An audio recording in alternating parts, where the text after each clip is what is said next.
Story 1. The room with no door. Sarah was a young college student who had just moved into a new city for her studies. With little money, she rented an old apartment in a half-abandoned building. When the landlord handed her the keys, he gave only one strange warning. There's a sealed wall in the living room. Never touch it. At first, Sarah thought it was just some weird superstition, but on her very first night, she heard its soft scratching sounds coming from that wall. Sometimes it felt like fingernails dragging across wood. Sometimes, like muffled pounding from inside.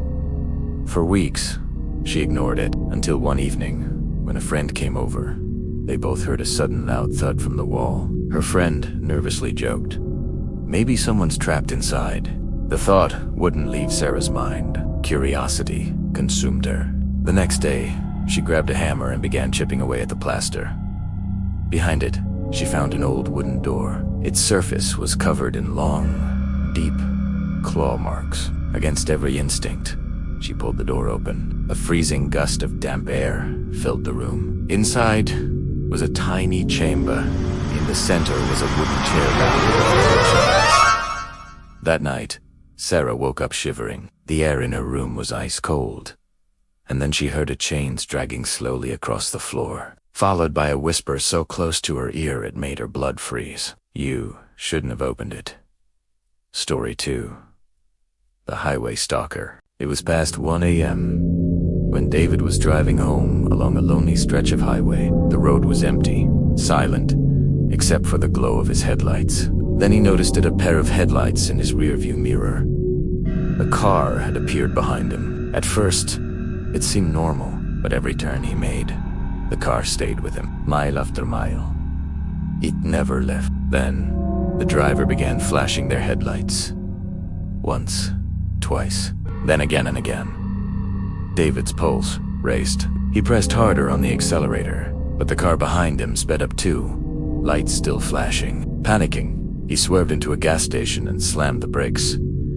The car behind stopped immediately.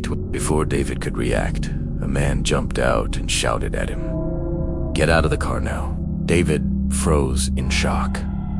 The man screamed again, "There's someone in your back seat." Slowly, trembling, David turned his head, and in the faint reflection of the rearview mirror, he saw a shadowy figure crouched behind him, holding a knife. Story 3. The Forgotten Doll.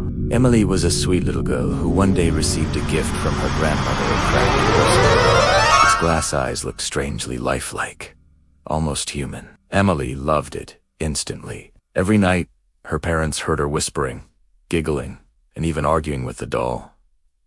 They dismissed it as imagination, but things grew stranger. One morning, Emily calmly said, "She doesn't like when you ignore her." Soon objects began shifting around the house. Doors creaked open on their own. Footsteps echoed down empty hallways. One night, Emily's mother peeked into her room. Emily sat stiffly on her bed, silent, her eyes wide. Across from her, the doll was sitting upright in a chair, its cracked lips slightly parted, as though smiling. The next morning, Emily was gone. Her bed was empty. The window was locked. The door was still bolted shut from the inside. Only the doll remained. But now, its eyes had changed. They weren't just glass anymore. They looked exactly like Emily's.